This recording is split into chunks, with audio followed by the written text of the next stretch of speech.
Mesdames, Messieurs, bonjour. Vous êtes sur la centrale panafricaine de recherche scientifique et culturelle, dont le siège est à Douala au Cameroun. Aujourd'hui, 9 février 2012, puisque nous sommes en pleine semaine de la jeunesse au Cameroun, et nous avons choisi de vous présenter une réflexion relative à la jeunesse. Nous avons choisi de traiter d'un sujet qui concerne la jeunesse du monde entier, la prostitution. C'est vrai, certains diront que c'est un sujet vieux comme le monde. Mais seulement ici, la prostitution dont nous avons parlé, c'est la prostitution esclavagiste. Cette prostitution qui prend en esclave la jeunesse du monde entier et particulièrement du tiers monde, dont l'Afrique. Pour en parler, nous allons utiliser comme support un extrait de l'ouvrage de la Mélie James Corbilla intitulé « De la réalité de la prostitution africaine en Europe ». Alors, mesdames, messieurs, sans plus tarder, je vais vous laisser en collaboration avec Yumbi Amina, membre du club scientifique du lycée Jos, élève en première C au lycée Jos, qui va nous faire découvrir cet extrait de cette nouvelle qu'Amélie James Corbilla essaie de transmettre à la jeunesse du monde. Amina, vous avez la parole. Témoignage de poupée, j'étais dans la prostitution en Europe et Lolita. Son calvaire commence à Benin City. Témoignage d'une prostituée rongée par le sida. Poupée est une jeune femme d'origine moyenne de 36 ans. Une carrière de 22 ans dans la prostitution en Europe, dans sa propre tante et à l'origine, lui a laissé bien évidemment de nombreuses séquelles corporelles et morales. C'est à partir de 12 ans que ma vie devient compliquée. Tout le monde me trouve belle et intelligente, et c'est un défilé permanent chez mes parents pour des réserves en mariage. On me demande d'avance la main de la jeune fille. C'est un modèle d'avoir une fille aussi sollicitée. Je suis trop jeune encore, et mon père veut que je fasse les études, donc il dit non à tous. Ça fait 14 ans que la soeur de ma mère, qui vit en Hollande et qui semble y avoir réussi, demande à ma mère de me laisser avec elle. Non seulement je veux faire des belles études, mais aussi elle changera de me trouver un mari riche, car elle en a trouvé plusieurs pour les filles des autres. Si seulement j'avais su ce qui m'attendait chez les Blancs, je serais restée ici, bien au chaud chez mes parents. Mais à 14 ans, comment savoir? Comment se méfier de ma tante, si gentille, si généreuse, une personne au-dessus de tout soupçon. Oui, tout justement. C'est ainsi que je me suis retrouvée à Amsterdam. Oui, on réalise que la tante de Poupie qui vient d'Amsterdam, c'est une femme très gentille, très généreuse, qui est vraiment insoupçonnable. Et pourtant, elle cache des choses que Poupie va découvrir, des choses vraiment terrifiantes. Continuez votre lecture, Amina. Elle a pris mes papiers pour s'occuper de ma régularisation et je ne l'ai pas revue. Elle m'a dit que le système scolaire hollandais est différent et que j'allais intégrer l'école au second semestre. C'est alors qu'à la maison, un défilé bizarre d'hommes d'un certain âge qui me regardaient sur tous les futurs comme une bête curieuse a commencé. Ma tante m'avait habillée et maquillée comme un pin-up. Je faisais 5 ans de plus. Ces hommes me touchaient et me tâtaient de partout. En fait, elle avait mis en vente ma virginité et pendant tout ce temps, elle cherchait le plus offrant. Cette femme que je respectais, que j'adulais, oui, ça veut dire que la tante était une fausse nette en réalité. Était devenue une inconnue pour moi, une étrangère, une vendeuse d'enfants, une trafiquante d'êtres humains. C'était difficile de la regarder, je la détestais. Un jour, elle est venue à la maison et m'a demandé de rassembler mes maigres affaires, car un monsieur allait venir me chercher pour quelques jours. Elle m'a demandé d'être gentille avec lui et de faire tout ce qu'il va me demander, car c'est un mari potentiel, un homme riche et influent qui s'occuperait de mes études et qui s'occuperait de nos parents en les faisant venir en Hollande. Ce qui serait magique pour maman, ce qui serait magique pour maman. Je me suis mise à crier et à pleurer tellement fort qu'elle m'a attrapée et m'a giflé. Et voilà le vrai visage de la tante. Elle m'a dit de ne pas gâter, compromettre NDLR, ses affaires. C'est tremblante et terrorisée que je suis entrée dans la luxueuse voiture du monsieur et que je suis partie dans la nuit avec un inconnu pour une destination que je ne connaissais pas. Séquestrée par un vieux pédophile. Après un long voyage en voiture, pendant lequel le monsieur a été un peu gentil avec moi, mais cette gentillesse va disparaître dès notre arrivée. Nous arrivons dans la luxueuse villa. Il donne des instructions à une domestique pour moi. On m'installe dans une chambre. La femme me prépare un bain et c'est monsieur qui me le donne.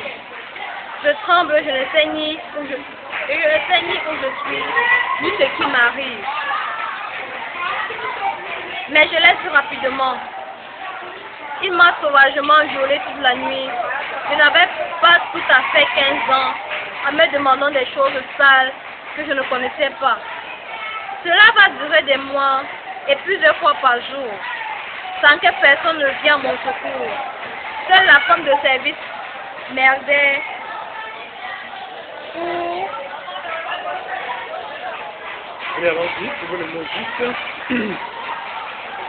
pour la toilette et me surveillait pour que je ne m'échappe pas. Ainsi qu'un vieux médecin de famille qui passait souvent soigner mes blessures et soulager les douleurs des longues et douloureuses sodomies sauvages dont j'étais victime. J'étais sa chose, son esclave. Il m'avait acheté très cher. Je lui appartenais, vendu par celle que je considérais comme ma mère. Je suis restée 2 ans dans cette villa et je suis devenue à 17 ans environ trop vieille pour cet amateur d'adolescente. Il a acheté une autre fille d'origine congolaise et il m'a vendu à un photographe suisse du magazine pornographique à qui il m'a chaudement recommandé pour mes formes. Je n'étais pas la première fille dans cette villa. Il en achète en moyenne tous les 2 ans et les revend avant 18 ans, car à cet âge, elles sont trop vieilles pour lui. À 17 ans à peine, j'ai commencé une carrière de mannequin, de chambre comme il disait. Ce monsieur va changer ma vie. Il m'achète des vêtements, m'amène chez le coiffeur, me donne de l'argent, beaucoup d'argent, mais en contrepartie, me fait travailler comme une esclave et me fait perdre les choses et me fait faire des choses tellement dangereuses qu'elles mettent ma vie en danger. Ils hébergent 2 autres filles dont une gabonaise et une bulgare. Mes entrailles dévastées. Notre travail consiste à faire des photos de fils cookies. Ce sont des scènes où nous sommes pénétrés par toutes sortes d'objets. Carottes, aubergines, concombres, bananes ou d'autres fruits, des bouteilles ou encore des mains entièrement ou des pieds ou les deux. Ou même plusieurs fruits ou légumes dans tous les orifices possibles. Ce sont nos organes, spectaculaires dilatés, au bord de l'exposition et de la déchirure, qui sont photographiés. C'est très douloureux, mais les amateurs de ces photos sont très demandeurs et le marché explose. Pendant que le photographe fait son travail, il y a un caméraman qui filme et ils feront des cassettes qui vont rejoindre les sex shops du monde entier. Pour soutenir la douleur qui nous déchire les entrailles, nous sommes drogués.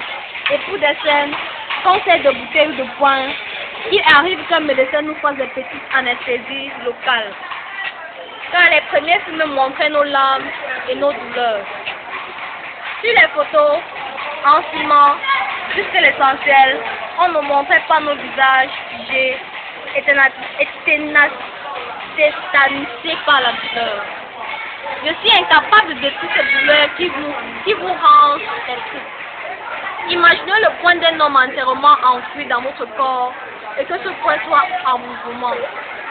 Plusieurs fois, je me suis évanouie de douleur et plusieurs fois déchirée et refusée. Des gens payent des sommes folles pour visionner les cassettes, cet acte barbare chez eux. Une fois le petit effet anesthésiant parti, on a l'impression que l'intérieur du corps est en train de bouger. C'est à ce moment-là que Rolf a commencé à nous droguer et nous a donné de l'alcool et d'autres comprimés qui nous faisaient parfois oublier ce qu'on avait fait la veille. C'est la douleur dans la zone dans la zone génitale qui nous rappelait la vérité. On dormait la journée et on travaillait la nuit. Ce calvaire a duré des années. Nous changeons souvent le pays. Italie, Espagne, Allemagne, France. Surtout le sud en été, il y a trop de clients. Il y a de gros clients. Si tu savais ma vie, aujourd'hui à 36 ans, mon corps est détruit, prostitué, battu et violé. Aujourd'hui, la drogue, le sexe et les choses que j'ai laissé mettre dans mon corps m'ont détruit. Mes muscles ont toujours lâché et je suis sujette à des fuites au niveau de tous les orifices. Je traîne et porte en permanence de grosses protections que je dois changer tous les 2 heures à cause des fuites et des mauvaises odeurs. Je n'ai plus de vie de femme. Aucun homme n'a envie de moi dès qu'il voit l'étendue des dégâts. Surtout le long traitement de mes multiples infections. Je ne vis que pour la drogue et pour ma famille, que je gâte, mais qui ignore tout. Dieu seul sait comment tout cela finira.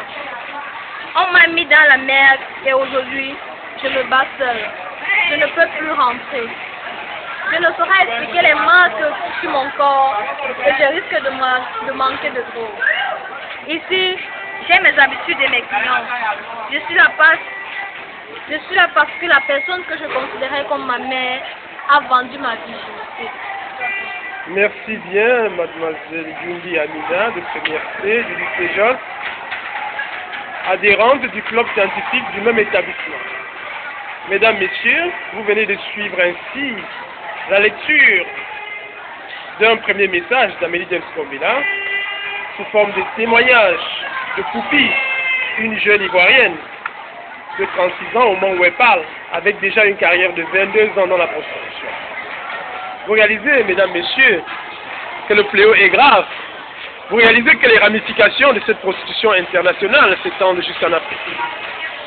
Si Poupi est ivoirienne, elle pouvait être zambienne, elle pouvait être kenyane, elle pouvait être camerounaise, elle pouvait être gabonaise ou encore libyenne.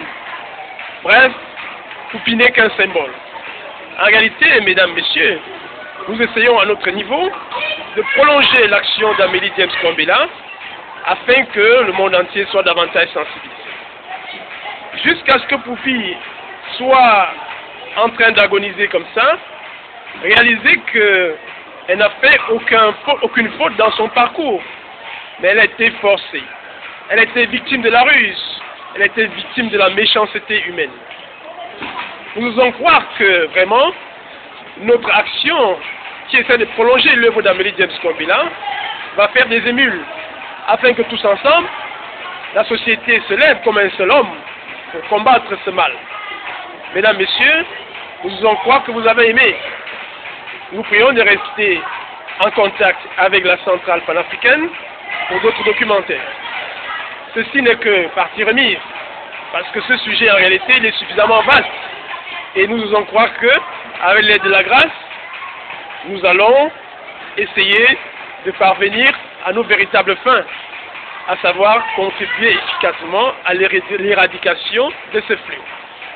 Mesdames, Messieurs, nous étions en collaboration avec M. Combernard, ma modeste personne, assisté de Amina Yumbi, élève en première C au lycée Jos, membre du club scientifique. Ce documentaire était assuré en partenariat entre les deux structures. Merci une fois de plus et à nous revoir à la prochaine.